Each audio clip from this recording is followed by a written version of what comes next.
महानगरपालिकेच्या येत्या निवडणूक 15 तारीखला होत आहे.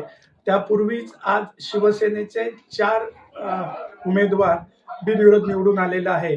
खरं म्हणजे कल्याण डोंबिवली महानगरपालिकेची प्रथम निवडणूक 1995 साली झाली. त्यापासून आतापर्यंत अशा पद्धतीत बिनविरोध केव्हाही झालेले नाही आणि ह्याच्या मागे खरी जर चमत्कार केला असेल तो माननीय एकनाथजी शिंदे साहेब, माजी मुख्यमंत्री आणि श्रीकांत शिंदे यांच्यामुळेच हा विजय झालेला आहे.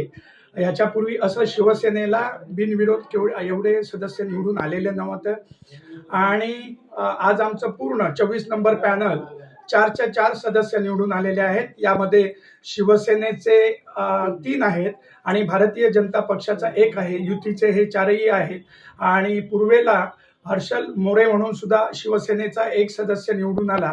असे मिळून 4 शिवसेनेचे सदस्य निवडून आलेले आहे. याच्या मागे हे सर्व सदस्य महायुतीचे आहेत.